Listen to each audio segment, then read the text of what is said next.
미국 손실액만 무려 5조 원. 펜타곤이 발칵 뒤집혔습니다. 70년 동안 독점해온 유럽 방산 시장을 한국의 이 비밀무기 하나 때문에 통째로 빼앗겨버렸기 때문입니다. 오만하던 로키드 마틴 회장은 회의실에서 뒷목을 잡고 쓰러졌습니다. 도대체 세계 최강대국을 무너뜨린 한국의 이것, 그 통쾌한 정체가 무엇일까요? 미국의 자존심을 짓밟은 충격적인 진실 지금 시작합니다. 쾅!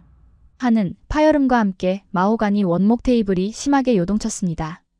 바닥으로 굴러떨어진 최고 경영자의 태블릿 PC 액정이 거미줄처럼 박살나는 소리가 마치 저희 로키드 마틴의 미래를 예고하는 것만 같더군요. 회장님의 이마에는 굵은 식은 땀이 맺혀 있었고 벽면을 가득 채운 대형 다우존스 모니터 속 우리 주가 그래프는 비정상적인 곡선을 그리며 하염없이 아래로 곤두박질치고 있었죠. 하지만 회의실 중앙에 앉아있던 저는 느긋하게 재킷의 먼지를 털어내며 혀를 찼습니다. 솔직히 말씀드리면 이 최고의 엘리트들의 호들갑이 꽤나 우스웠으니까요. 저는 로키드 마틴에서 향후 30년의 전 지구적 무기 판매 루트와 재무지표를 설계하는 수석 전략가입니다. 데이터가 없는 공포는 하수들의 전유물일 뿐 제 눈에 이 상황은 그저 일시적인 시장의 해프닝에 불과했습니다. 세상 사람들은 방위산업을 그저 쇳덩어리로 만든 무기를 파는 일이라고 생각합니다. 그건 아마추어들의 순진한 착각입니다. 방산의 진짜 본질은 면도기를 공짜로 쥐어주고 평생토록 그 면도기에 맞는 비싼 면도날을 오직 우리에게서만 사게 만드는 것. 아주 우아하고 합법적이며 지독한 생태계의 독점이거든요. 한번 우리 미국의 무기 시스템을 구매하면 부품, 탄약 보급, 기술 정비, 그리고 가장 중요한 전술 데이터 링크까지 향후 30년에서 50년 동안 미국이라는 거대한 통제 시스템에 완벽하게 종속되어야만 합니다. 그 천문학적인 유지보수 비용, 이른바 MRO 시장이야말로 마르지 않는 영원한 노다지란 말입니다. 우리는 그 냉혹한 룰을 제2차 세계대전 이후 70년 동안 완벽하게 통제해왔고 지구상 그 어떤 국가도 이 견고한 철옹성을 무너뜨릴 수 없다고 확신했습니다. 그 누구도요. 불과 3시간 전 이 회의실을 힘없이 걸어나가던 폴란드 국방부 차관의 뒷모습이 떠올랐습니다. 그의 눈동자는 붉게 충혈되어 있었고 건네는 서류를 쥔 손은 미세하게 떨리고 있더군요. 그들은 간절하다 못해 비참해 보였습니다. 러시아 푸틴의 전차 군단이 당장이라도 국경을 넘을지 모르는 절체절명의 위기 속에서 폴란드는 자신들의 마지막 자존심인 국산 군용 트럭 옐츠와 독자적으로 개발한 사격 통제 통신망 토파즈를 어떻게든 살려달라고 애원했죠. 미스터 스미스, 우리의 국방 예산은 한계가 있습니다. 제발 미국의 하이마스 발사대만 우리의 국산 트럭에 얹게 해주십시오. 통신망도 우리 것을 쓰게 해주십시오. 제발 부탁입니다. 차관은 자존심을 구기며 거의 빌다시피 했습니다. 하지만 저는 들고 있던 최고급 몽블랑 만년필을 테이블 위에 탁 소리나게 내려놓으며 단 1초의 망설임도 없이 차갑게 거절했습니다. 이건 자선사업이 아니었으니까요. 차관님, 억지를 부리시는군요. 미국의 1급 기밀인 사격 통제 소스코드를 폴란드에 열어달라니요? 말도 안 되는 소리입니다. 세계 최고의 무기인 하이마스를 원하십니까? 그럼 미국산 오시코시 트럭을 사시고 미국산 통신 장비를 쓰십시오. 그것이 나토의 표준입니다. 그게 싫으시다면 협상은 여기서 끝입니다. 이른바 take it or leave it. 싫으면 관두라는 최후 통첩이었습니다. 어차피 그들에게는 선택지가 없다고 생각했거든요. 유럽의 나약하고 비싼 무기들은 당장 전장에 투입할 수 없었고 미국의 압도적인 화력을 대체할 수 있는 존재는 우주상에 없었으니까요. 폴란드는 결국 며칠 뒤에 백기를 들고 무려 500문이 넘는 하이마스 완제품 구매 계약서에 눈물을 머금고 도장을 찍을 것이 분명했습니다. 제 계산기 화면에는 이미 50조 원이 넘는 확정 수익이 선명하게 찍혀 있었죠. 그런데 아까부터 회의실 말석에 앉아있던 젊은 실무진 하나가 땀범벅이 된 얼굴로 말도 안 되는 보고서를 읽어내려가고 있었습니다. 폴란드가 미국의 제안을 걷어차고 대한민국이라는 기이한 나라와 비밀리에 접촉하고 있다는 정보였죠. 대한민국. 그 단어를 듣는 순간 저도 모르게 헛웃음을 터뜨리고 말았습니다. 한국? 지금 농담하는 겁니까? 그 아시아의 작은 하청 공장 말입니까? 제 입에서 나온 노골적인 조롱에 몇몇 이사들이 씁쓸하게 고개를 끄덕이더군요. 사실이 그랬습니다. 과거 우리가 도면을 던져주면 밤을 새워 겨우 조립이나 하던 나라 독자적인 원천 기술은커녕 미국의 허락 없이는 전투기 볼트 하나도 마음대로 개조하지 못해 쩔쩔매던 나라가 바로 한국이었습니다. 불과 몇 년 전 그들이 차세대 전투기를 만들겠다며 우리에게 핵심 기술 4가지를 구걸하러 왔을 때도 우리는 가차없이 문전박대해버렸으니까요. 그런 삼류 국가에서 만든 조잡한 로켓포 따위가 감히 신성한 로키드 마틴의 하이마스와 경쟁을 한다. 그것도 유럽 한복판에서? 코미디가 따로 없었죠. 다들 진정하십시오. 한국의 천무라는 무기는 기껏해야 우리 하이마스의 설계도를 베낀 열화판 싸구려 짝퉁에 불과합니다. 폴란드도 바보가 아닌 이상 당장에 급한 불을 끄겠다고 그런 출처모를 장난감에 국가의 안위를 걸 리가 없지 않겠습니까? 저는 자신만만하게 넥타이를 고쳐매며 선언했습니다. 이미 승부는 끝난 것이나 다름없었죠. 그때까지만 해도 저는 몰랐습니다.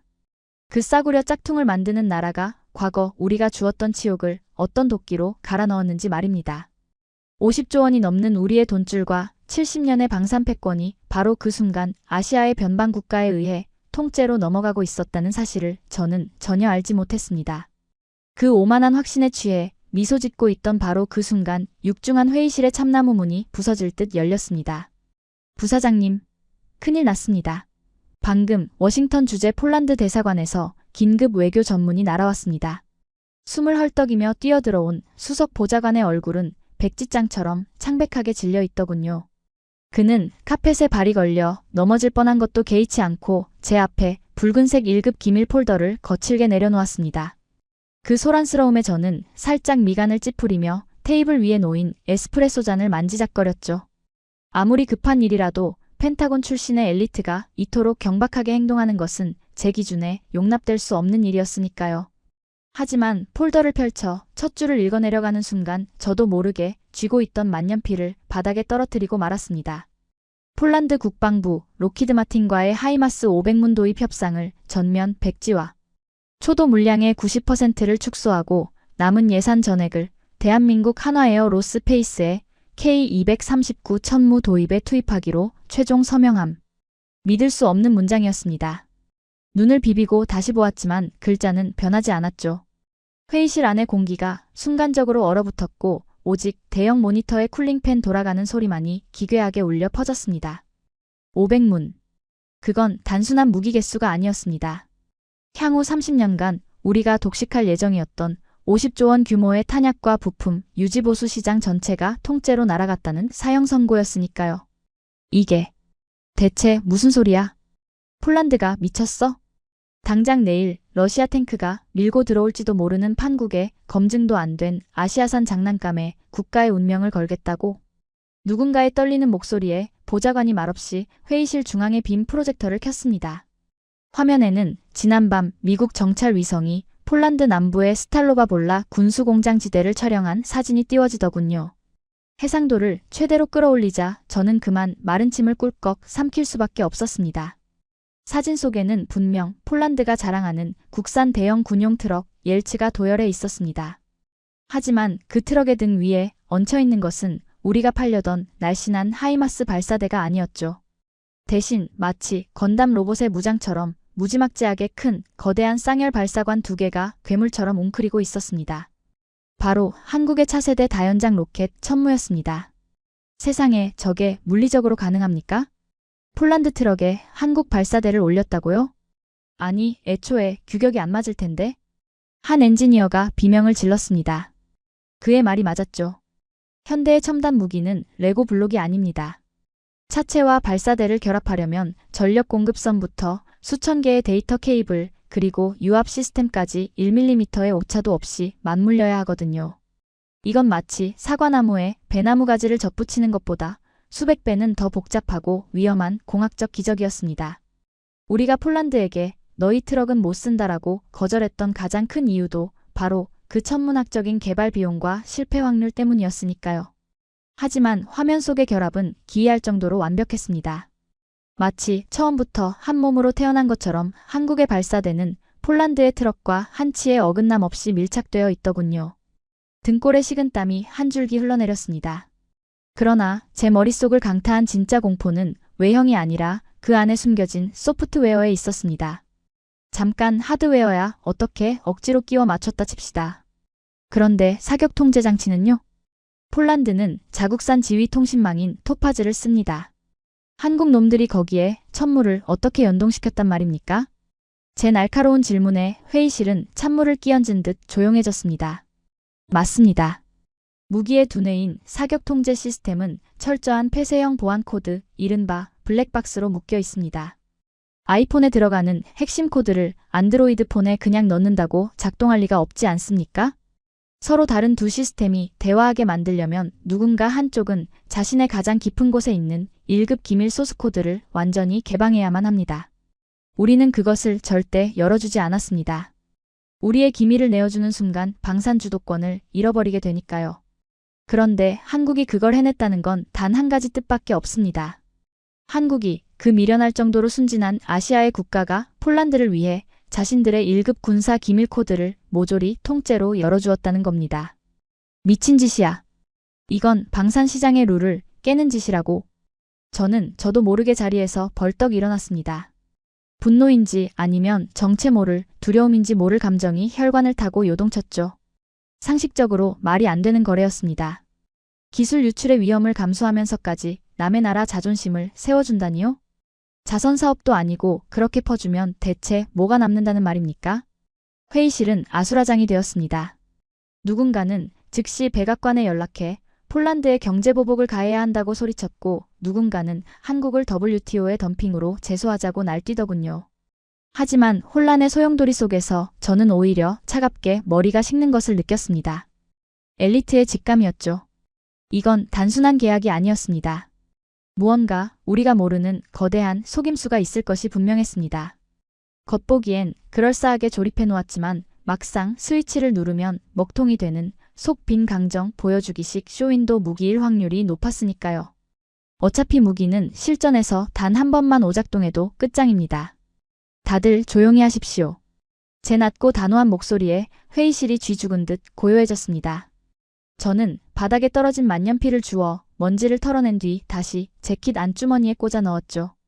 그리고 아직도 사시나무 떨듯 서 있는 보좌관을 똑바로 응시했습니다.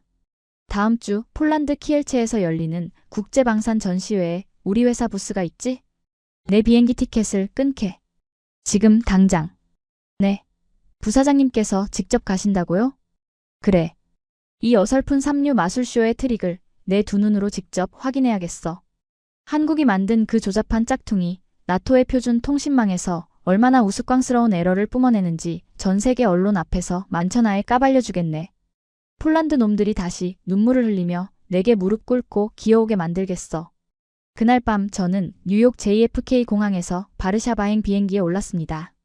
창밖으로 멀어지는 미국의 화려한 야경을 내려다보며 저는 애써 불안감을 떨쳐내려 노력했죠.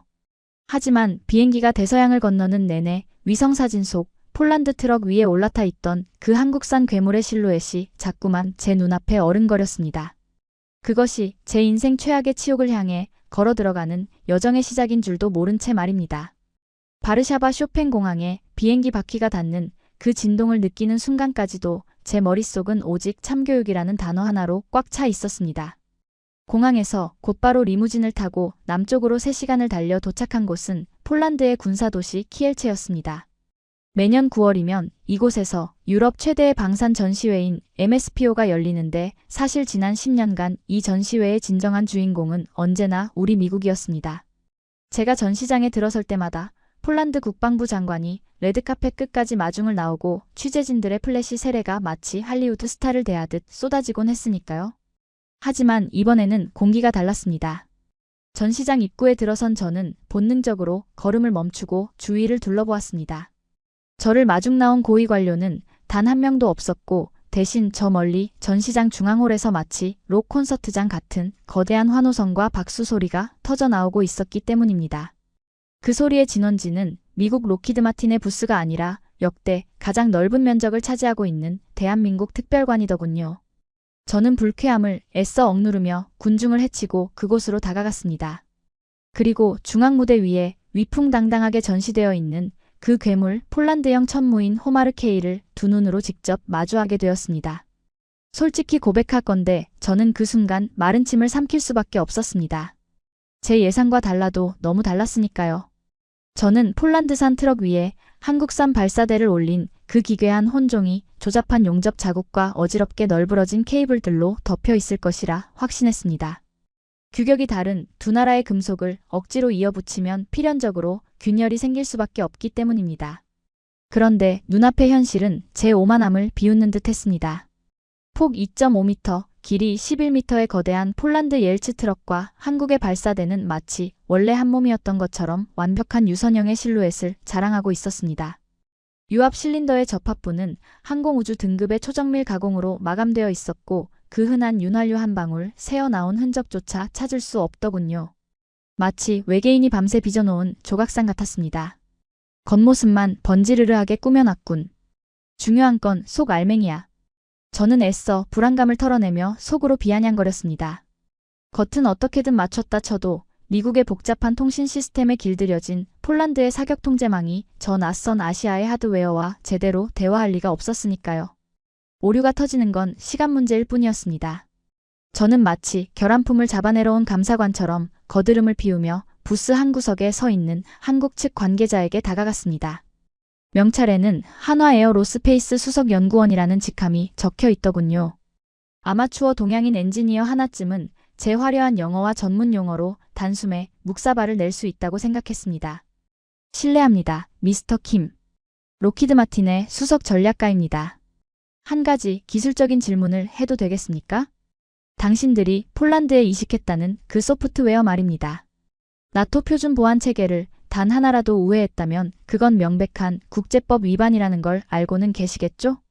제 목소리에는 명백한 적의와 위협이 담겨 있었습니다. 보통의 경쟁사 엔지니어라면 당황해서 눈을 피하거나 변명을 늘어놓기 마련입니다.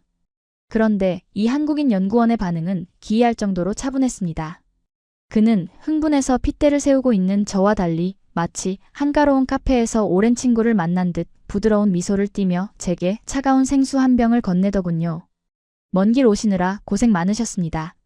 안 그래도 기다리고 있었습니다. 그의 완벽하고 정중한 영어 발음에 저는 순간 말문이 막혔습니다. 방어 기제도 당황한 기색도 전혀 없는 그 쿨한 태도가 오히려 저를 더 불쾌하게 만들었죠. 기다리다니 무슨 소립니까? 대답이나 하시죠. 폴란드의 토파즈 통신망에 어떻게 천무를 연동시킨 겁니까? 해킹이라도 했습니까? 제 다그침에 연구원은 들고 있던 태블릿 화면을 켜서 제게 보여주었습니다. 화면 속에는 어지러운 데이터 코드가 아니라 어제 진행되었다는 극비 실사격 테스트의 영상이 재생되고 있었습니다. 해킹 같은 불법적인 방법은 저희 방식이 아닙니다. 미국은 폴란드에게 미국 시스템에 폴란드를 맞추라고 하셨죠? 저희는 정반대로 했습니다. 저희 천무의 핵심 두뇌인 국방과학연구소에서 개발한 1급 기밀 사격 통제 소스코드를 통째로 폴란드에 열어주었습니다. 그리고 폴란드 엔지니어들과 함께 밤을 새우며 그들의 언어와 체계에 맞게 처음부터 다시 코딩을 짰죠. 그의 목소리는 너무나 담담해서 마치 저녁 메뉴를 설명하는 것처럼 들렸습니다. 하지만 그 내용의 파괴력은 제 심장을 얼어붙게 만들기에 충분했습니다. 뭐라고요? 자국의 1급 기밀인 소스코드를 외국에 넘겼다고요? 당신들 미쳤습니까? 그러다 기술을 다 뺏기면 어쩌려고. 무기를 파는 건 신뢰를 파는 겁니다. 우리가 저들의 자존심을 지켜주지 않으면 저들도 우리를 파트너로 인정하지 않으니까요. 연구원의 짧은 한마디에 저는 망치로 머리를 얻어맞은 듯한 충격을 받았습니다. 신뢰라니. 비즈니스 세계에서 그런 감상적인 단어가 통할 리 없다고 생각했습니다. 하지만 그 결과를 부정할 수는 없었죠. 그때 제 뒤에서 익숙한 발소리가 들려왔습니다. 불과 며칠 전 워싱턴에서 저에게 머리를 조아리며 구걸하던 그 폴란드 국방 차관이었습니다. 그런데 그의 표정은 워싱턴에서 보았던 그 비참한 패배자의 얼굴이 아니더군요. 가슴을 활짝 펴고 눈빛에는 전사의 자부심이 가득 차 있었습니다. 그는 저를 보더니 비웃음도 조롱도 아닌 그저 동등한 파트너를 바라보는 담담한 시선으로 말했습니다. 미스터 스미스. 미국은 우리에게 갑옷을 팔려 했지만 한국은 우리의 심장을 뛰게 만들었습니다. 우리는 이제 미국의 고객이 아니라 한국의 형제입니다. 저는 그 자리에 우두커니 서서 멍하니 그들을 바라볼 수밖에 없었습니다. 한국인은 흥분하지도 거들먹거리지도 않았습니다. 그저 압도적인 기술력과 상식을 파괴하는 유연함으로 제가 알고 있던 70년 방산의 룰을 조용히 박살내고 있었던 겁니다. 손에 쥐고 있던 생수병이 어느새 차갑게 식은땀으로 젖어들고 있었습니다. 차갑게 젖어들어가는 생수병을 꽉 쥐어짜며 저는 깊은 숨을 내쉬었습니다.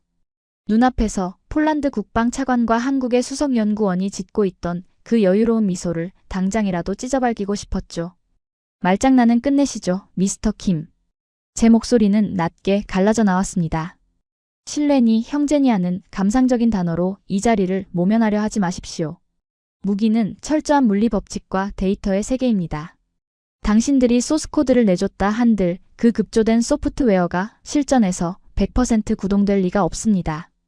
폴란드의 토파즈 통신망은 러시아의 전파 방해를 뚫고 초당 수 기가바이트의 전장 데이터를 처리해야 합니다. 어디 그 잘난 형제님의 무기가 실전에서 어떻게 작동하는지 진짜 데이터를 보여주시죠. 편집된 홍보 영상 따위 말고 말입니다.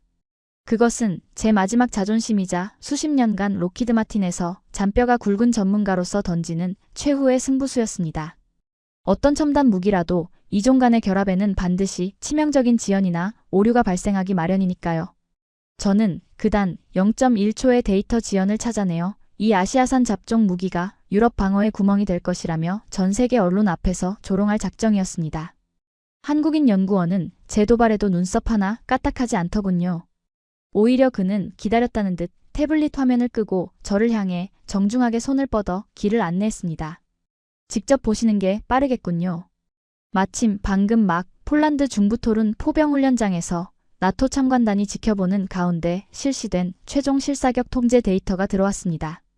안쪽 시뮬레이션 룸으로 모시겠습니다. 전시장 안쪽에 마련된 방음 부스의 문이 열리자 바깥의 시끌벅적한 소음은 일순간에 차단되었습니다. 사방이 대형 모니터로 둘러싸인 그곳은 마치 펜타곤의 지하작전 통제실을 연상케 할 정도로 서늘하고 정밀한 분위기를 풍기고 있었죠. 모니터에는 폴란드 국경지대의 가상 지형과 오늘 아침 실제로 기동했던 호마르케이의 원격 측정 데이터가 실시간으로 쏟아지고 있었습니다. 먼저 부사장님께서 가장 궁금해하실 재장전 데이터부터 보시죠. 연구원이 가볍게 키보드를 두드리자 중앙의 거대한 스크린에 화면이 분할되어 나타났습니다. 왼쪽 화면은 제가 눈 감고도 그릴 수 있는 우리 록히드 마틴의 자랑 하이마스의 재장전 영상이었습니다. 그리고 오른쪽은 오늘 아침 폴란드군의 옐츠 트럭 위에 얹혀있던 한국의 호마르케이가 미사일을 다 쏘고 난 직후의 모습이었죠. 현대 포병전에서 가장 중요한 것은 사거리도 화력도 아닙니다. 바로 생존성입니다.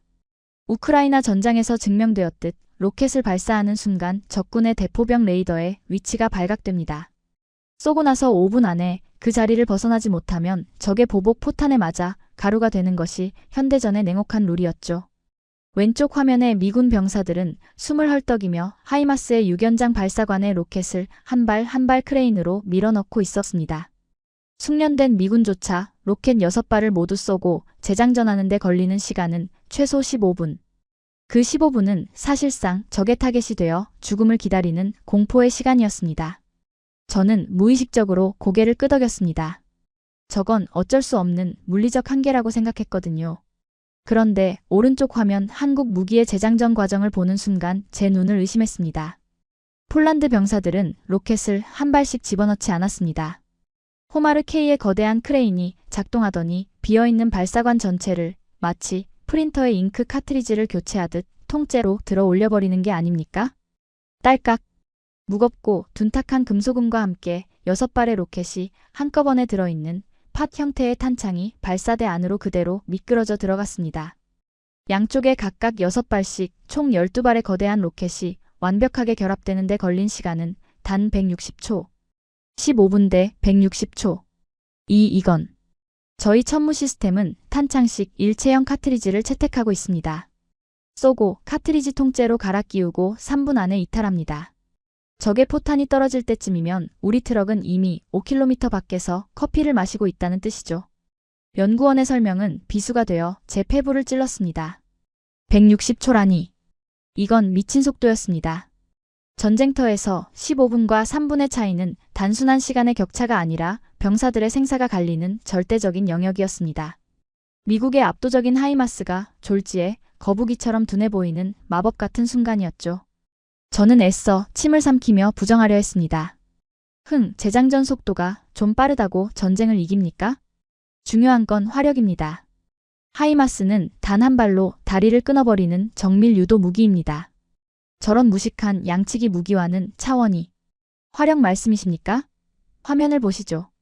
연구원은 제 말이 끝나기도 전에 다음 데이터 창을 띄웠습니다. 화면에는 붉은색의 가상 러시아군 기갑부대가 집결해 있는 시뮬레이션 그래픽이 나타났죠. 그리고 그 위로 한국의 12연장 발사대에서 뿜어져 나온 수천 개의 파편 궤적이 마치 우산살처럼 펼쳐졌습니다. 부사장님, 미국의 하이마스는 한 번에 6발을 쏩니다. 저희는 2배인 12발을 쏩니다. 즉, 하이마스 2대가 할 일을 호마르 K 1대가 처리한다는 뜻입니다. 유지비는 절반, 화력은 2배. 그리고 이 로켓 안에는 화면 속의 러시아 전차 수백 개가 순식간에 회색으로 변하며 소멸했습니다. 그래픽 우측 하단에 뜨는 피해 추산 수치는 경악스러웠습니다. 제한 면적 9만 제곱미터. 적 기갑 파괴율 98%. 축구장 3개 면적을 단숨에 초토화시키는 이른바 강철비라고 불리는 900개의 확산탄 자탄이 들어있습니다. 이 수치는 저희 자체 데이터가 아니라 방금 나토 참관단이 직접 검증한 실사격 데이터입니다. 숫자는 거짓말을 하지 않았습니다. 저는 넥타이를 거칠게 풀어헤쳤습니다. 목이 타들어가는 것 같았죠. 이토록 압도적인 하이마스의 완벽한 상위 호환이 존재할 줄은 꿈에도 몰랐습니다. 우리가 거부했던 폴란드 트럭 위에서 이토록 무자비한 괴물이 태어나고 있었단 말입니까? 하지만 저는 록히드 마틴의 최고 전략가였습니다. 여기서 무너질 수는 없었습니다. 하드웨어가 아무리 좋아도 결국 현대전은 소프트웨어의 싸움입니다. 쇼는 잘 봤습니다. 아주 인상적이군요. 저는 억지로 입꼬리를 올리며 모니터 앞에 키보드를 직접 낚아챘습니다. 하지만 이건 그저 물리적인 화력 비교일 뿐입니다. 진짜 문제는 이 서로 다른 두 국적의 기계들이 얼마나 빠르고 정확하게 소통하느냐에 달려있죠. 제가 직접 통신 로그를 확인하겠습니다. 제 손가락이 미친 듯이 키보드 위를 날아다녔습니다. 화면에 빽빽한 녹색의 시스템 로그 데이터가 폭포수처럼 쏟아져 내리기 시작했습니다. 저는 눈에 핏발을 세우고 폴란드의 토파즈 지휘부에서 한국의 발사대까지 사격 명령이 하달되는 그 사이의 미세한 딜레이나 데이터 손실을 찾아 헤맸습니다. 단 0.01%의 오류만 찾아내도 저는 이 무기를 전장에서 쓸 수 없는 위험한 고철로 몰아갈 수 있었습니다. 그러나 데이터를 스크롤해 내려가던 제 손가락이 점점 느려지더니 마침내 허공에서 완전히 멈춰버렸습니다. 이게 무슨... 제 입에서 짐승 같은 신음이 새어나왔습니다. 로그 기록에는 오류 코드가 단 한 줄도 존재하지 않았습니다. 폴란드군의 정찰 드론이 적의 좌표를 토파즈망에 전송하고 그 데이터가 호마르 K 발사대로 넘어가 사격 재원을 산출하고 목표물을 낙원하는데 걸린 시간은 정확히 0.003초였습니다. 지연율 0. 데이터 손실 0%. 그것은 단순히 두 기계가 선으로 연결된 것이 아니었습니다.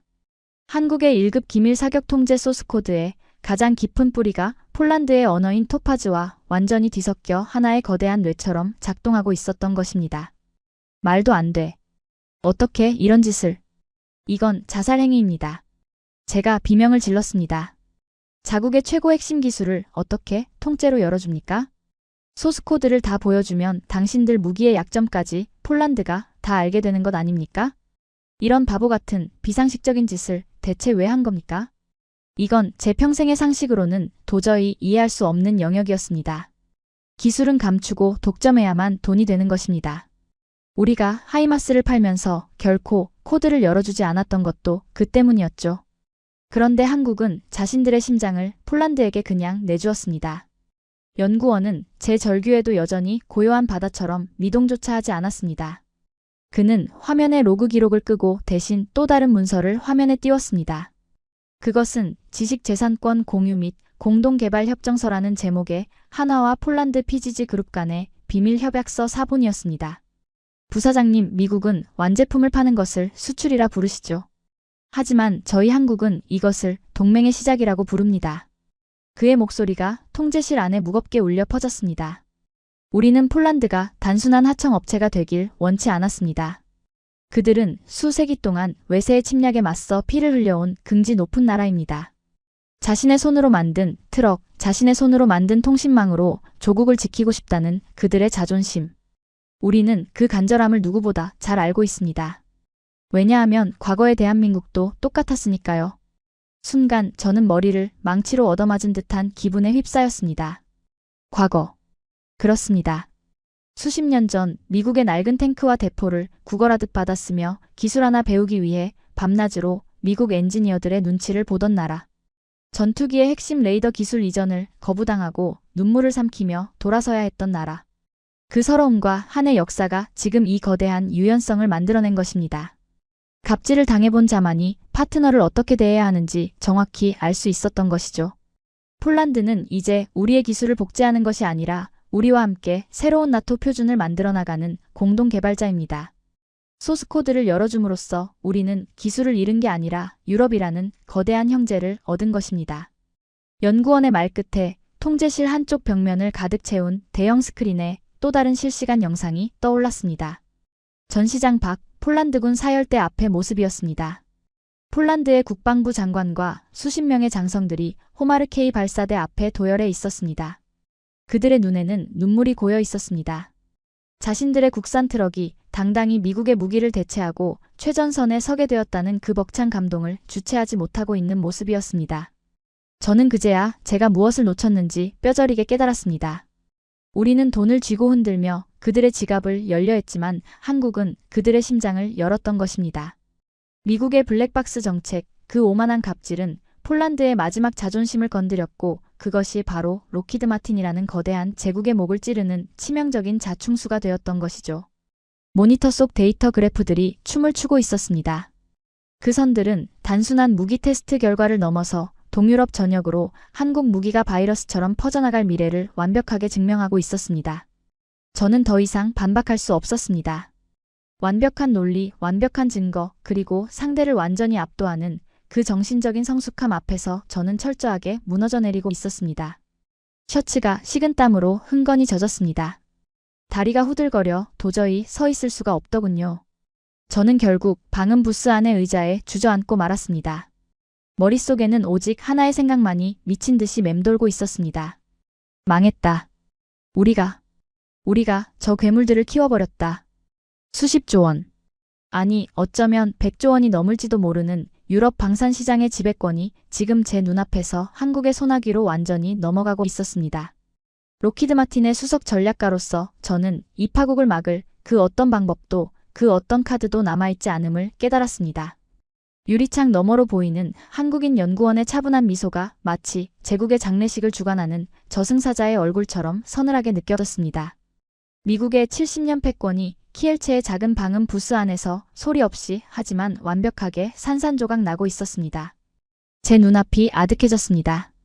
산산조각이 나버린 제 자존심의 파편들이 발밑에 흩어져 있는 것만 같았죠. 쿵쾅거리는 제 심장 박동 소리가 방음 부스 안의 정적을 깨뜨릴까 두려울 지경이었습니다. 저는 떨리는 손으로 이마의 식은땀을 훔쳐내며 애써 흐트러진 호흡을 가다듬으려 노력했습니다. 그때였습니다. 줄곧 침묵을 지키고 있던 한국인 수석 연구원이 테이블 구석에 놓여있던 두툼한 갈색 마닐라 봉투 하나를 제 앞으로 조용히 밀어넣더군요. 봉투의 겉면에는 붉은색으로 1급 대외비 나토 무기 표준화 로드맵이라는 도장이 선명하게 찍혀 있었습니다. 부사장님, 진짜 충격은 아직 시작도 안 했습니다. 이것이 저희가 폴란드에 소스코드를 넘겨준 진짜 이유입니다. 그의 낮고 건조한 목소리에 저는 홀린 듯 봉투의 입구를 뜯었습니다.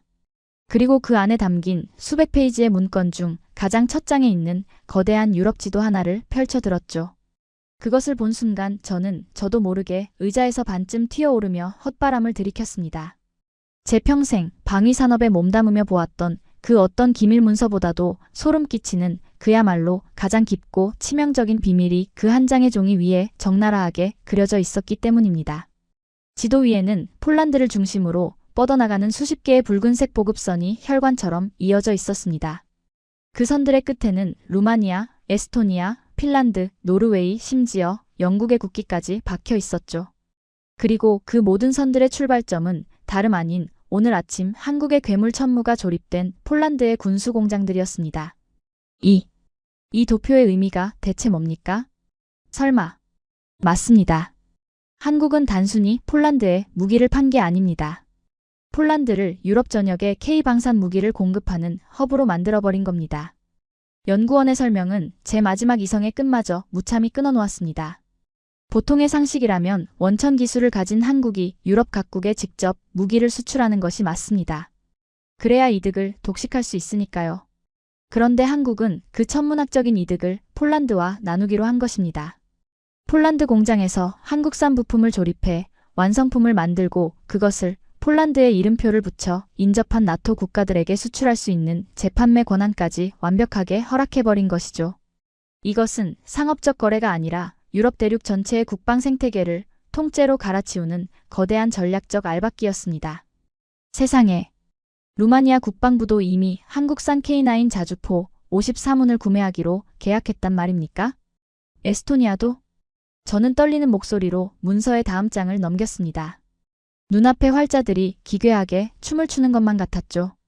우크라이나 전쟁 이후 안보 불안에 떨던 동유럽 국가들은 당장 내일이라도 쓸 수 있는 즉시 전력이 필요했습니다. 하지만 미국은 주문하면 5년이 걸리고 가격은 2배나 비쌌죠. 그런데 바로 옆 나라 폴란드에 미국보다 화력은 2배나 강하고 가격은 절반이며 심지어 유럽 표준 통신망과 완벽하게 호환되는 검증된 무기 공장이 생겨버린 겁니다. 그들에게 선택지는 이미 정해져 있는 것이나 다름없었습니다. 미국이 주도하던 나토의 방산 네트워크가 아예 한국을 중심으로 재편되고 있어. 문서를 쥔 제 손끝이 하얗게 질려 들어갔습니다. 아까 제가 추산했던 50조 원의 손실은 그저 폴란드 한 나라에 국한된 귀여운 에피타이저에 불과했습니다. 이 붉은색 혈관들이 유럽 전체를 덮어버린다면 앞으로 30년간 발생할 탄약, 부품, 유지보수 시장의 규모는 200조 아니 300조 원을 가볍게 넘어설 것이 분명했으니까요. 그야말로 공포였습니다. 한국인들의 이 미친 유연함과 동맹의 기술은 미국이 70년간 철권 통치로 유지해온 방산 제국을 내부에서부터 완벽하게 붕괴시키고 있었습니다. 로키드 마틴이라는 거대한 제국의 수석 전략가로서 저는 이 완벽하고 치밀한 포위망을 뚫고 나갈 그 어떤 돌파구도 찾을 수 없더군요. 바로 그 순간이었습니다. 제 재킷 안주머니에서 묵직한 진동이 울리기 시작했습니다. 일반적인 전화가 아니었죠. 비상 상황에서만 작동하는 본사와 직접 연결된 붉은색 암호화 통신망이었습니다. 발신자는 CEO, 로키드 마틴의 회장님이었습니다. 저는 반사적으로 헛기침을 하며 목을 가다듬었습니다. 연구원에게 잠시 양해를 구하고 떨리는 손으로 통화 버튼을 눌러 귀에 가져다 대었죠. 네, 회장님. 스미스입니다. 지금 키엘체 전시장에. 닥쳐. 지금 당장 그 입 다물어, 이 멍청한 자식아. 수화기 너머로 들려오는 회장님의 고함 소리는 고막을 찢을 듯 날카로웠습니다. 평소에 그 냉철하고 신사적이던 목소리는 온데간데 없이 이성을 잃은 맹수의 울부짖음처럼 들리더군요. 너 도대체 유럽에서 무슨 짓을 하고 돌아다니는 거야?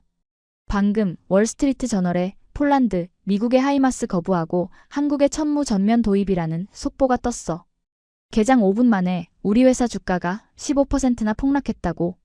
시가총액 수십조 원이 공중으로 증발했단 말이다. 회장님의 거친 숨소리가 수화기를 타고 생생하게 전해졌습니다. 저는 등줄기를 타고 식은땀이 비 오듯 쏟아지는 것을 느꼈습니다. 월가에 이미 소문이 퍼졌다는 건 파국이 공식화되었다는 뜻이었으니까요. 회장님 진정하십시오. 저도 방금 데이터를 확인했습니다. 이건 우리의 예상 범위를 완전히 벗어난 변명 따위는 듣고 싶지 않아. 워싱턴 정치권이 지금 난리가 났어.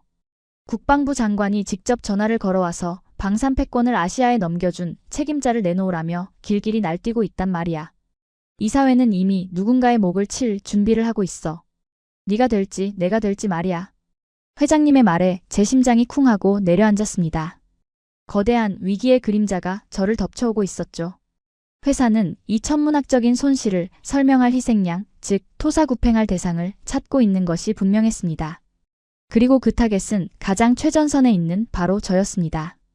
들어, 스미스. 어떻게든 막아. 한국 무기가 결함투성이라고 통신망에 치명적인 오류가 발생했다고 가짜 보고서라도 만들어내. 유럽 언론에 로비를 하든 폴란드 내부 분열을 일으키든 수단과 방법을 가리지 말고 그 계약을 파기시켜. 당장 해명할 성과를 가져오지 못하면 넌 파산은 물론이고 펜타곤의 1급 기밀 유출 혐의로 평생 감옥에서 썩게 될 거야. 알겠나? 뚝. 일방적인 통보와 함께 전화가 끊어졌습니다. 통화 연결음만이 삐 하고 울리는 휴대폰을 든 채 저는 그대로 굳어버렸습니다. 스파이 누명, 해고, 그리고 영원한 매장. 제국의 엘리트로 살아왔던 제 인생이 송두리째 무너지는 소리가 들렸습니다. 회장님은 방금 제가 두 눈으로 똑똑히 목격한 진실, 그 압도적인 한국의 기술력을 전면 부정하고 거짓말을 하라고 명령한 것입니다. 숨이 막혀왔습니다. 저는 본능적으로 태블릿을 열어 펜타곤 보안 서버에 접속을 시도했습니다. 이 말도 안 되는 지시를 국방부 인맥을 통해 어떻게든 막아보려 했죠. 하지만 화면에는 붉은색 경고창만이 깜빡거리고 있었습니다. 접근 거부, 귀하의 보안 등급이 해제되었습니다. 절망적이었습니다. 본사는 이미 제 손발을 묶어버린 채 저를 벼랑 끝으로 밀어넣고 있었습니다. 그들이 요구하는 거짓말을 하면 저는 진실을 아는 저 한국의 괴물들에게 짓밟힐 것이고 진실을 말하면 제국의 분노에 타버릴 것입니다. 사면 초과. 완벽한 고립이었습니다. 접근이 거부되었다는 붉은색 경고창의 깜빡임이 마치 제 심장 박동에 맞춰 울리는 시한폭탄의 카운트다운처럼 느껴졌습니다. 방음 부스 안의 차가운 에어컨 바람이 오늘따라 유독 뼈에 사무치게 시리더군요. 미국 정부의 1급 기밀 유출 혐의. 이것은 단순한 해고 통보가 아닙니다. 제가 가진 모든 자산이 동결되고 가족들의 신상이 털리며 연방교도소의 차가운 독방에서 남은 생을 보내야 한다는 사형 선고나 다름없었죠. 가짜 보고서를 써라. 기술적 결함이 있다고 한국의 소스코드가 해킹당했다고 위증해라. 저는 넋이 나간 사람처럼 중얼거리며 떨리는 손으로 마른 세수를 했습니다. 회장님의 명령은 명확했습니다. 눈앞에 펼쳐진 이 압도적인 진실을 덮기 위해 거대한 거짓말의 장막을 칠하는 것이었죠. 만약 제가 그들의 요구대로 폴란드 국방부의 시스템과 호마르 K 사이의 연동에 치명적인 오류가 있다는 가짜 보고서를 작성해 유럽 언론에 뿌린다면 당장은 시간을 벌 수 있을지도 모릅니다. 우크라이나 전쟁에 공포에 질려있는 유럽 시민들은 아주 작은 기술적 결함설에도 민감하게 반응하여 한국 무기 도입에 제동을 걸 것이 분명했으니까요. 하지만 그 대가는 파멸이었습니다. 저 한국인 연구원이 쥐고 있는 완벽한 실사격 데이터와 나토 참관단의 검증 보고서가 공개되는 순간 제 거짓말은 만천하에 탄로 날 것입니다. 그렇게 되면 저는 록히드 마틴이라는 거대 제국의 방패막이가 되어 모든 책임을 뒤집어쓰고 영원히 매장당하겠죠. 진실을 말하면 제국에게 버림받고 거짓을 말하면 진실 앞에 짓밟히는 절대적인 진퇴양난. 숨이 막혀왔습니다. 넥타이를 거칠게 잡아당겨 풀었지만 목을 조여오는 듯한 압박감은 사라지지 않았습니다. 저는 비틀거리며 자리에서 일어났습니다. 더 이상 이 밀폐된 공간에 있다가는 정말 미쳐버릴 것만 같았거든요. 부스 문을 열고 나오자 아까보다 훨씬 더 많은 인파가 한국 부스를 둘러싸고 있는 모습이 보였습니다. 폴란드인들뿐만 아니라 루마니아, 에스토니아, 핀란드 군복을 입은 장교들이 열띤 토론을 벌이고 있더군요. 그들의 얼굴에는 새로운 미래에 대한 흥분과 열기가 가득 차 있었습니다. 그 모습을 멀리서 지켜보던 저는 마치 유령이 된 것 같은 기분을 느꼈습니다. 저 찬란한 축제의 장에서 저 혼자만 썩어 문드러지는 배에 남겨진 기분이었죠. 도망치듯 전시장을 빠져나온 저는 렌터카를 몰아 남쪽으로 달리기 시작했습니다. 어디로 가는지 무슨 계획이 있는지도 모른 채 그저 엑셀을 밟았습니다. 그저 본사의 감시망에서 그리고 저 한국의 괴물 같은 무기들에게서 가장 멀리 떨어진 곳으로 도망치고 싶었을 뿐입니다. 그렇게 2시간쯤 정신없이 차를 몰았을 무렵 저는 익숙한 이정표 하나를 발견하고 급히 브레이크를 밟았습니다. 스탈로바 볼라 국영방산 공장 3km. 스탈로바 볼라. 폴란드 남부의 거대한 군수공업 도시이자 방금 전 위성사진에서 보았던 바로 그 호마르 K의 산실이었습니다. 이곳은 폴란드의 국산 대형 트럭 옐츠가 생산되는 곳이기도 했죠. 저도 모르게 핸들을 꺾어 공장 쪽으로 향했습니다. 무언가에 홀린 듯한 기분이었습니다. 제국의 엘리트로서 제가 믿어왔던 완벽한 논리가 무너진 곳. 그 불가능한 통합의 기적이 벌어진 현장을 제 두 눈으로 직접 확인하고 싶었기 때문입니다.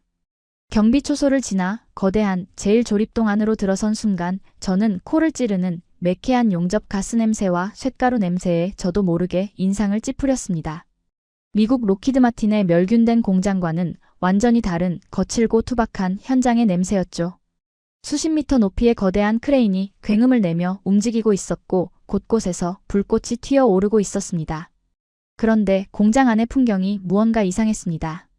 작업자들이 입고 있는 작업복의 색깔이 두 가지로 나뉘어 있더군요. 붉은색의 폴란드 PGG 그룹 작업복, 그리고 푸른색의 대한민국 한화에어 로스페이스 작업복이었습니다. 이토록 삼엄한 국가 1급 보안시설에 외국인 기술자들이 자유롭게 돌아다니고 심지어 폴란드 노동자들과 한데 뒤엉켜 망치질을 하고 있는 모습은 제 상식으로는 도저히 이해할 수 없는 광경이었습니다. 우리는 기술 유출을 막기 위해 철저히 구역을 나누고 소통조차 금지했으니까요. 저는 홀린 듯 조립 라인의 가장 안쪽으로 걸음을 옮겼습니다. 그곳에서는 방금 막 도착한 폴란드의 옐츠 트럭 차체 위에 한국의 천무 발사대를 결합하는 작업이 한창이었습니다. 가까이 다가가자 거대한 트럭 밑바닥에서 기름때에 절어있는 두 남자가 보였습니다. 한 명은 덩치가 산만한 폴란드 엔지니어였고 다른 한 명은 그보다 체구가 한참 작은 한국인 기술자였죠. 그들은 서로 알아듣지도 못할 언어로 소리치며 복잡한 유압 케이블 도면을 바닥에 펼쳐놓고 격렬하게 논쟁을 벌이고 있었습니다. 이봐, 킴. 이쪽 케이블 각도가 안 나와. 옐츠 트럭의 서스펜션 구조상 천무의 발사 충격을 견디려면 유압 실린더 위치를 5mm 더 뒤로 빼야 한다고. 아닙니다, 얀. 그렇게 하면 무게중심이 틀어져서 험지 주파 능력이 떨어집니다. 차라리 우리가 가져온 발사대의 하부 프레임을 깎아내서라도 원래 위치를 맞추는 게 맞습니다. 제가 밤새 도면을 수정하겠습니다. 통역기를 통해 간신히 의사소통을 하는 그들의 대화를 엿듣던 저는 순간 제 귀를 의심했습니다. 발사대 프레임을 깎아낸다니요? 완성된 자국의 무기 시스템을 고객사의 트럭에 맞추기 위해 스스로 분해하고 재설계하겠다는 말입니까? 미국의 방식은 정반대였습니다. 우리 하이마스의 규격은 이러하니 너희가 알아서 차체를 바꾸든가 아니면 포기해라. 철저한 갑의 입장에서 모든 것을 통제했죠. 그런데 이 한국인 기술자는 규격이 맞지 않는 폴란드 트럭을 탓하는 대신 자신들이 밤을 새워 무기를 개조하겠다고 말하고 있었습니다. 저는 믿을 수 없는 심정으로 한국인 기술자의 손을 바라보았습니다. 그의 손에는 두꺼운 작업용 장갑이 들려 있었지만 드러난 맨손의 상태는 처참하기 그지없었습니다. 손마디 곳곳에는 쇠붙이에 베이고 긁힌 상처들이 훈장처럼 박혀 있었고 손톱 밑에는 지워지지 않는 검은 기름때가 깊숙이 배어 있었죠. 저 사람들은 도대체... 저도 모르게 혼잣말이 새어나왔습니다. 그때 뒤에서 누군가 제게 다가왔습니다. 키엘체 전시장에서 보았던 그 폴란드 국방 차관이었습니다. 그는 공장 시찰을 위해 와 있는 모양이었죠. 그는 제 어리둥절한 표정을 보더니 씁쓸한 미소를 지으며 말문을 열었습니다. 미스터 스미스, 당신은 이곳이 어떻게 돌아가는지 궁금해서 오셨겠죠? 미국인들의 눈에는 저들이 미련해 보일 겁니다. 차관의 목소리에는 깊은 회한과 감사가 동시에 묻어나고 있었습니다. 저 한국의 기술자들 처음 이곳에 왔을 때는 정말 지옥이었습니다. 서로 언어도 안 통하고 기술적 자존심만 내세우며 매일같이 싸웠죠.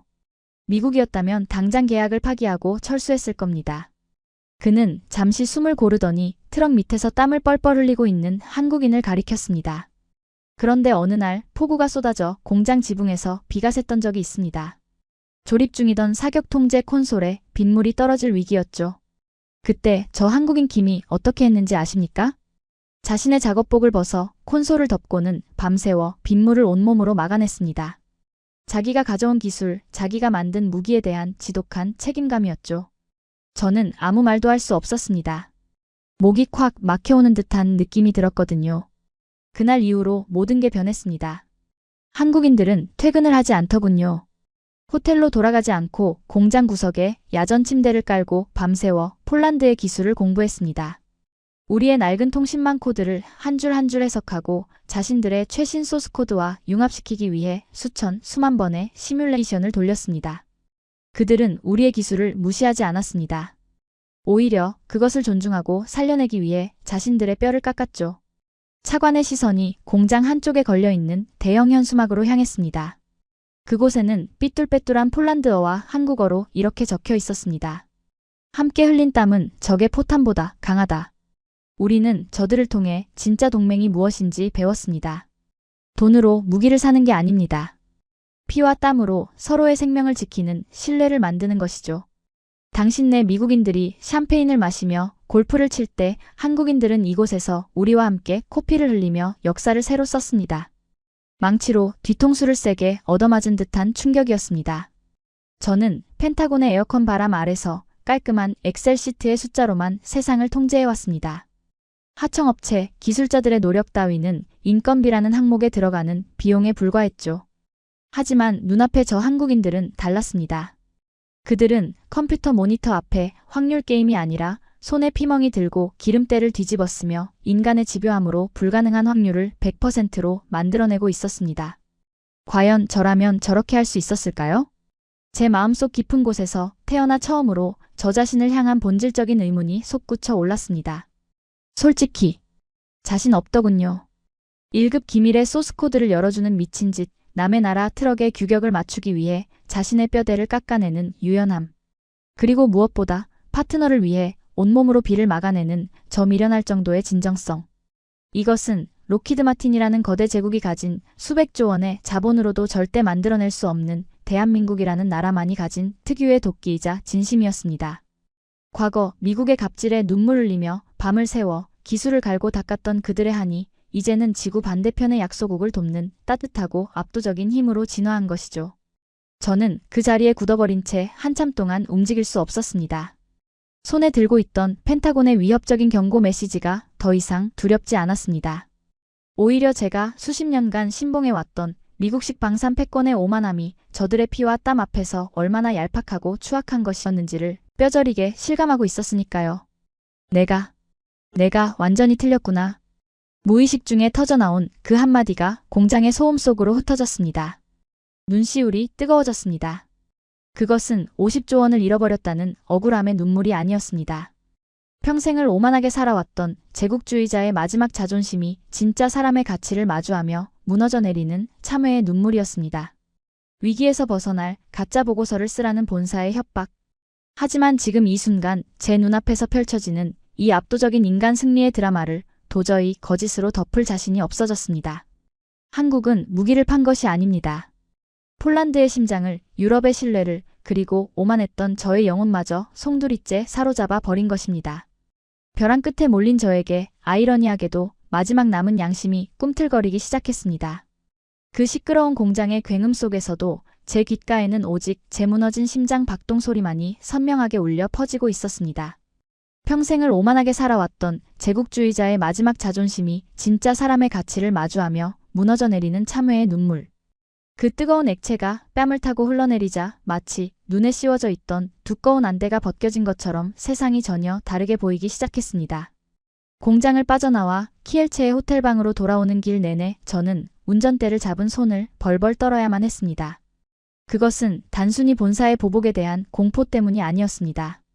제가 평생을 바쳐 쌓아올린 돈과 통제로 세계를 지배할 수 있다는 그 확고한 신념 체계가 밑바닥부터 박살 나버린 것에 대한 극심한 현기증이었죠. 호텔방의 문을 잠그고 캄캄한 어둠 속에 홀로 앉자 그제야 지독한 절망감이 해일처럼 저를 덮쳐왔습니다. 탁자 위에는 여전히 펜타곤 보안 서버와의 연결이 끊긴 제 노트북이 차갑게 식어 있었습니다.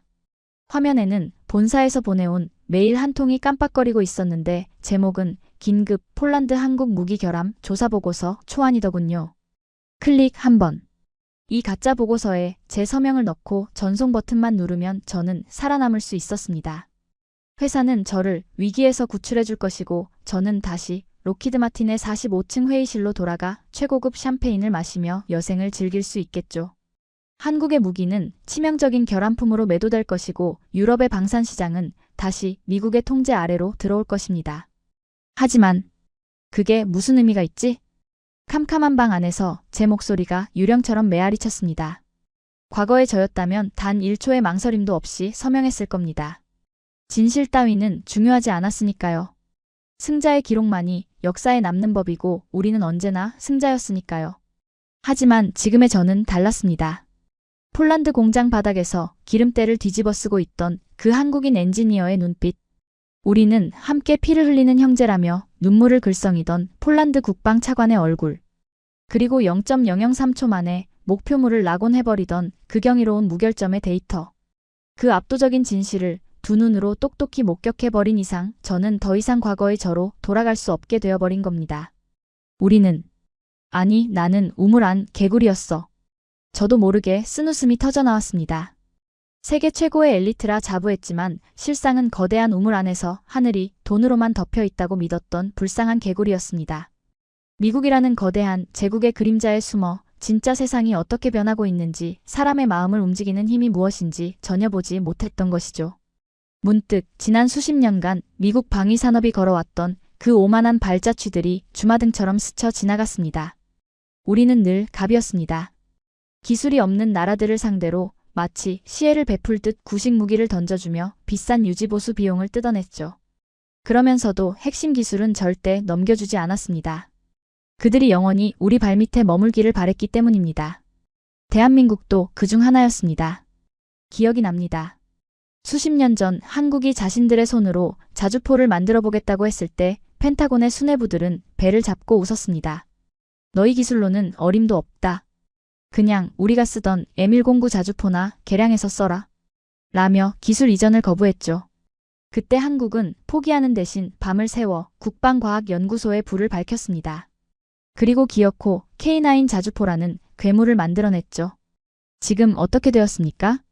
미국의 신형 자주포는 박물관으로 갈 위기이고 전 세계 자주포 시장의 70%는 한국의 K9이 독식하고 있습니다. 그것뿐입니까? 차세대 전투기 KF-21을 개발할 때도 마찬가지였습니다. 한국이 전투기의 눈이라 불리는 A사 레이더를 비롯한 4대 핵심 기술을 요청했을 때 미 의회는 단칼에 거절했습니다. 한국의 기술력으로는 향후 50년 안에도 불가능하다는 보고서까지 써가며 그들의 꿈을 짓밟았죠. 그때 한국의 연구원들이 흘렸던 피눈물을 저는 똑똑히 기억합니다. 하지만 그들은 무너지지 않았습니다. 오히려 그 치욕을 도끼로 승화시켜 단 4년 만에 미국산보다 더 정밀한 세계 최고 수준의 레이더를 국산화해 버리고 말았습니다. 결국 우리가 저 괴물을 키운 거였군. 우리의 오만함이 저들의 한을 자극해서 기적을 만들어낸 거였어. 소름이 돋았습니다. 우리는 그동안 돈으로 기술을 가두려 했지만 한국은 모멸감과 결핍을 원동력 삼아 불가능을 가능으로 바꿔왔던 것입니다. 그들은 이제 단순히 무기를 잘 만드는 나라가 아니었습니다.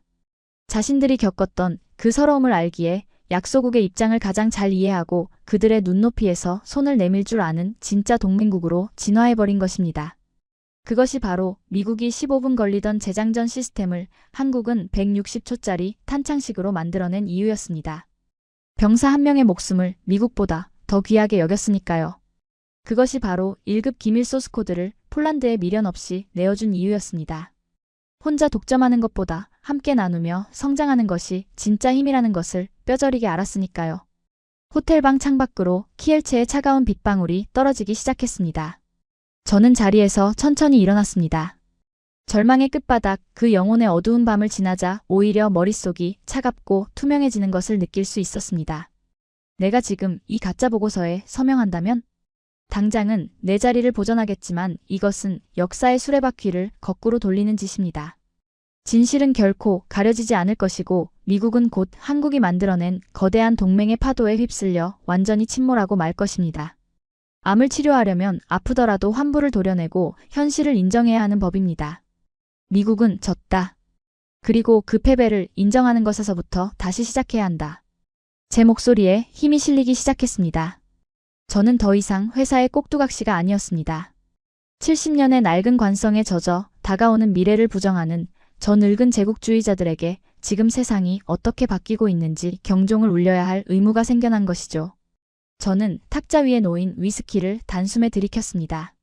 독한 알코올이 식도를 타고 넘어가며 두려움으로 얼어붙어 있던 제 심장에 다시 불을 지피더군요. 타닥탁. 저는 노트북 앞에 다시 앉았습니다. 그리고 본사에서 보내온 그 추악한 가짜 보고서 초안을 휴지통에 쳐넣고 영구 삭제 버튼을 눌러버렸습니다. 대신 새로운 백지 문서를 열었습니다. 제목란에 제 손가락이 거침없이 움직이기 시작했죠. 보고서명, 미국 방산 패권의 붕괴, 그리고 한국이라는 새로운 표준에 대한 경고. 이제 도망치지 않을 것입니다.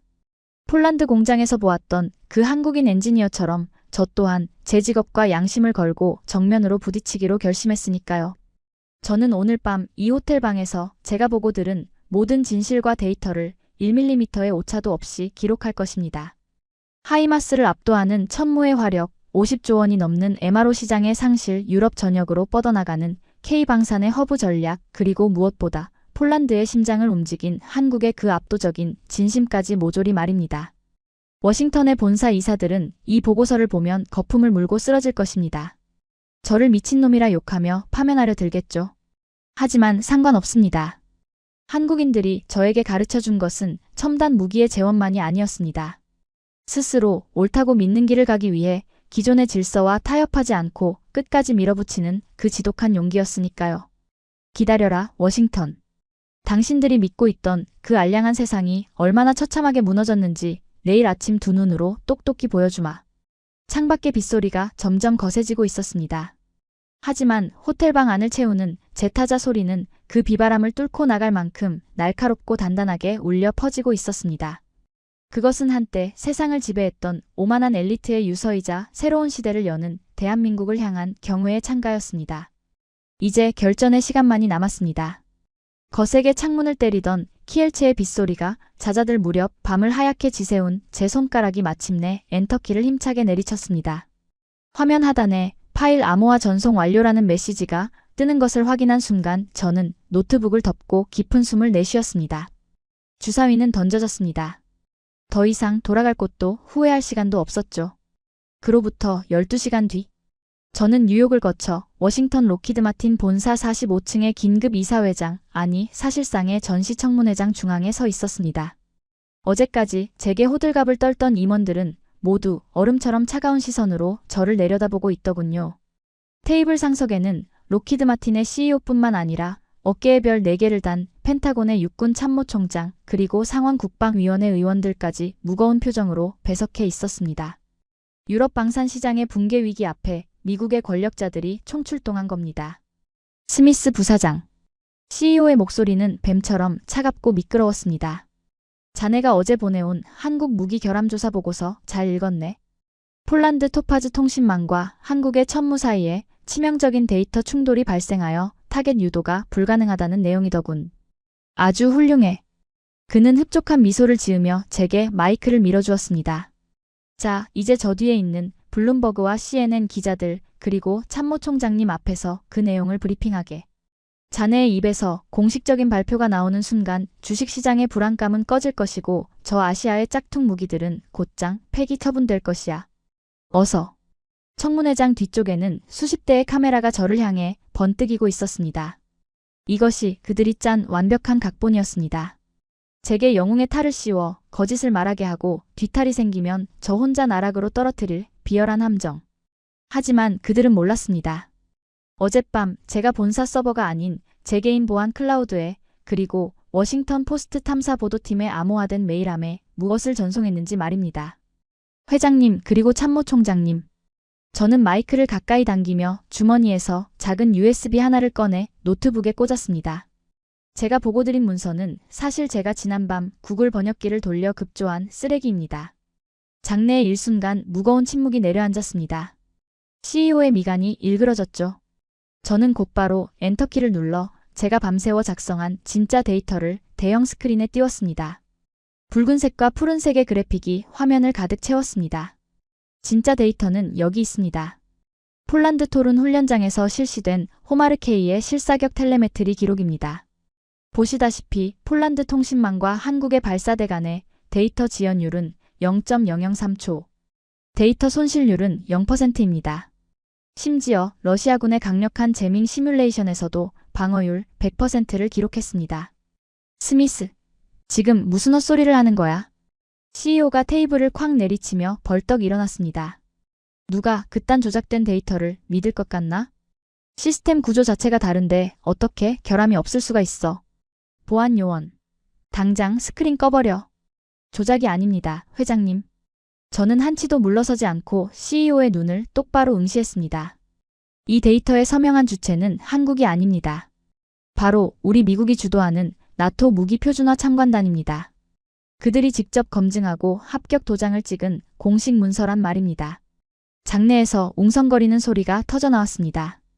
나토의 공식 검증이라면 그 어떤 언론 조작으로도 뒤집을 수 없는 절대적인 팩트였으니까요. 참모총장의 얼굴이 불그락푸르락해졌습니다. 거짓말 마. 1급 보안인 사격 통제망을 외국의 통째로 내주다니 그건 보안 규정 위반이야. 나토가 그걸 승인했을 리가 없어. 아니요, 장군님. 바로 그 점이 한국이 이긴 이유입니다. 저는 리모컨을 눌러 다음 화면으로 전환했습니다. 이번에는 미국의 하이마스 계약서와 한국의 천무 계약서가 나란히 비교되어 떠올랐습니다. 바로 여기서부터가 제가 준비한 논리적 체크메이트의 시작이었습니다. 우리는 지난 70년간 기술 보안을 핑계로 철저한 블랙박스 정책을 고수해왔습니다. 문제가 생기면 우리 기술자만이 열 수 있고 개조도 불가능하죠. 그건 보안이 아니라 고객을 평생 노예로 묶어두는 족쇄였습니다. 저는 손가락으로 화면 속 미국 측 계약서의 조항 17-B를 가리켰습니다. 우리가 폴란드에 제시했던 이 블랙박스 유지 조항. 놀랍게도 이것은 올해 새로 개정된 폴란드의 자주국방 특별법 제4조와 정면으로 충돌합니다. 폴란드는 국가 비상사태 시 자국 통신망으로 완벽하게 통제되지 않는 무기는 도입할 수 없도록 법을 바꿨습니다. 즉, 우리의 하이마스 계약서는 애초에 폴란드 영토 내에서 법적 효력이 없는 한낱 휴지 조각이었다는 뜻입니다. 장내가 발칵 뒤집혔습니다. 우리 회사의 법무팀장조차 얼굴이 백지장처럼 하얗게 질리더군요. 우리는 오만하게도 고객의 국내 법조차 제대로 확인하지 않고 갑질을 시도했던 것입니다. 반면 한국을 보십시오. 저는 한국 측 계약서로 시선을 옮겼습니다. 그들은 1급 기밀인 소스코드를 개방했습니다. 하지만 그냥 던져준 것이 아닙니다. 폴란드의 시스템에 맞게 재설계하는 과정에서 나토 보안 표준화 규정 4586을 완벽하게 적용했습니다. 즉, 기술은 공유하되 그 보안의 틀은 나토의 룰을 따랐다는 것이죠. 기술적 유연함과 법적인 완벽함. 한국은 이 두 가지로 우리의 발목을 벤 겁니다. 참모총장이 이마에 땀을 닦으며 더듬거렸습니다. 그래도 50조 원의 MRO 시장까지 넘어간 건 아니지 않은가? 발사대 몇 개 팔렸다고 해서 제국이 무너지지는 않아. 정말 그렇게 생각하십니까?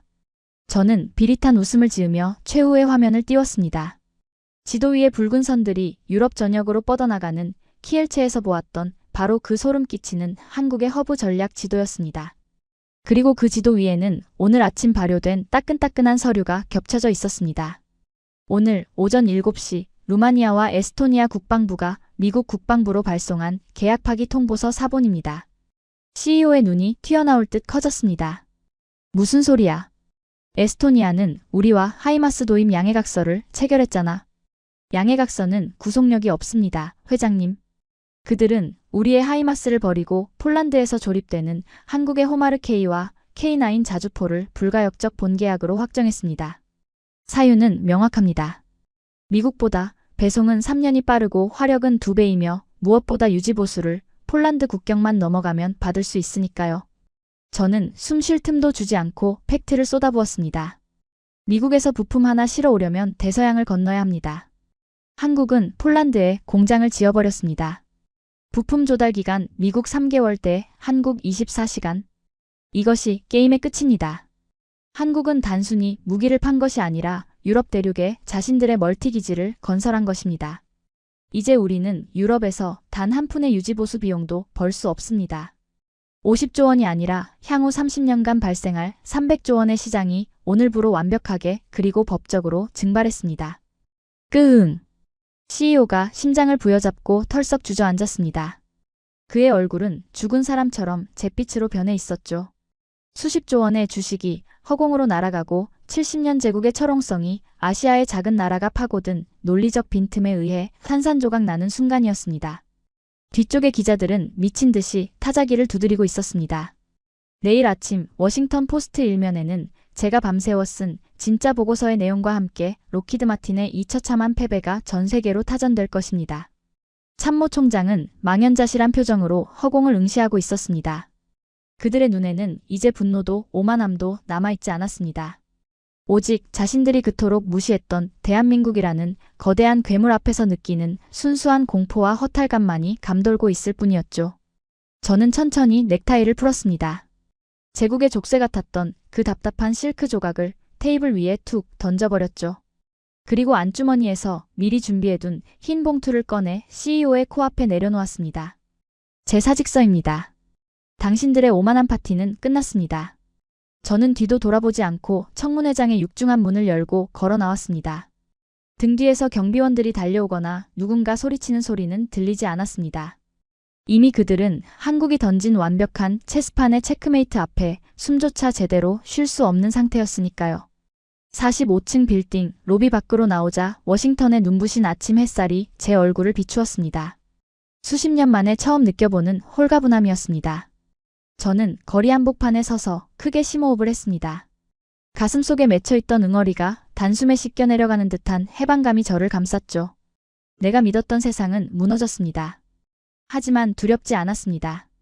지구 반대편의 작은 나라, 끝없는 모멸과 결핍 속에서도 포기하지 않고 기어이 세계를 뒤흔든 대한민국의 그 치열한 생존 방식이 저에게 새로운 세상을 살아갈 용기를 주었으니까요. 주머니 속의 휴대폰이 미친 듯이 울리기 시작했습니다.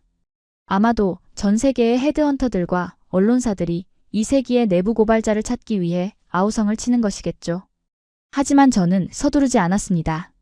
저 멀리 국회의사당의 성조기가 바람에 펄럭이는 것을 바라보며 저는 조용히 미소 지었습니다. 배우던 자가 가르치는 시대라. 저도 모르게 혼잣말이 새어나왔습니다. 그렇습니다. 이제 인정해야만 합니다. 과거의 선생님이었던 미국은 늙고 병들었고 피눈물을 흘리며 기술을 구걸하던 그 학생은 이제 세계의 국방을 책임지는 새로운 스승이 되었다는 사실을 말입니다. 그리고 그 거대한 역전극의 증인이 될 수 있었다는 사실이 오늘따라 유독 자랑스럽게 느껴졌습니다.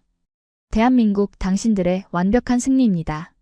그 완벽한 승리의 여운을 온몸으로 느끼며 저는 국회의사당 앞 공원의 벤치에 조용히 앉았습니다. 차가운 겨울바람이 옷깃을 파고드는 2026년 1월 바로 지금 이 순간의 일입니다. 방금 전 뉴욕 증권거래소의 개장벨이 무겁게 울려 퍼졌습니다. 제 스마트폰 화면 속 다우존스 지수판은 로키드 마틴과 미국 군수복 합체들이 쏟아내는 매도 물량으로 온통 핏빛처럼 붉게 물들어 있습니다. 유럽 시장 300조 증발, 미 국방부 긴급 성명 발표라는 자극적인 헤드라인들이 1초 단위로 화면을 뒤덮고 있죠. 펜타곤과 백악관은 지금 이 시간에도 전화통에 불이 나고 어제의 동료들은 서로에게 책임을 떠넘기며 비명 지르고 있을 것입니다. 하지만 이상하게도 그 아수라장을 바라보는 제 마음은 호수처럼 고요하기만 합니다. 대신 제 눈길이 오랫동안 머무는 곳은 서울에서 타전된 또 다른 뉴스 기사입니다. 폴란드 호마르 K, 루마니아 에스토니아 실전 배치 완료라는 짤막한 속보와 함께 유럽의 국경선을 늠름하게 지키고 있는 한국산 괴물들의 사진이 떠올라 있더군요. 그 사진을 조용히 어루만지는 제 손끝에는 기묘한 경외감마저 맴돌고 있습니다.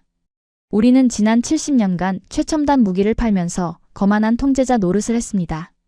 1급 기밀이라는 철창 속에 동맹국들을 가두고 오직 우리가 허락한 산소만을 마시게 했죠. 그것이 질서를 유지하는 유일한 힘이라 믿어 의심치 않았으니까요. 하지만 대한민국은 달랐습니다. 그들은 과감하게 철창을 부수고 그 열쇠를 파트너의 손에 흔쾌히 쥐어주었습니다. 기술을 빼앗길 수 있다는 공포보다 함께 기름때를 뒤집어쓰고 땀 흘리며 쌓아 올린 신뢰의 힘이 더 거대하다는 것을 알았기 때문입니다.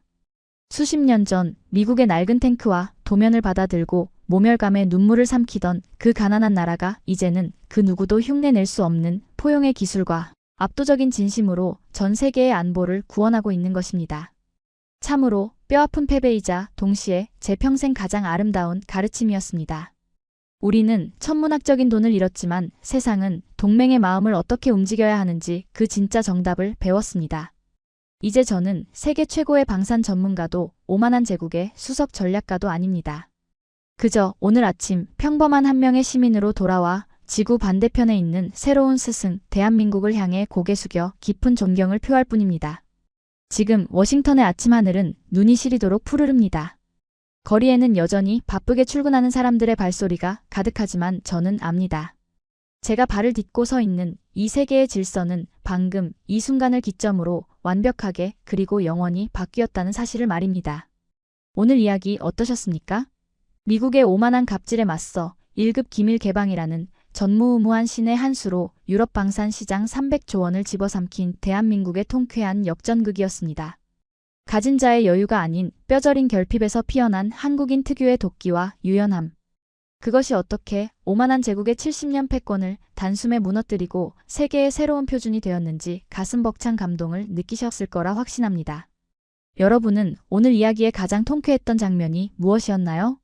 미국을 완벽하게 패싱해버린 우리의 천모의 압도적인 위용이었나요? 아니면 폴란드의 자존심을 지켜준 한국인 기술자들의 뜨거운 땀방울이었나요?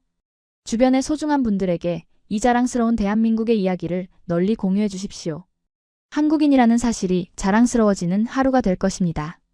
여러분들은 미국도 두 손 두 발 다 들게 만든 대한민국 K방산의 가장 큰 무기는 무엇이라고 생각하십니까?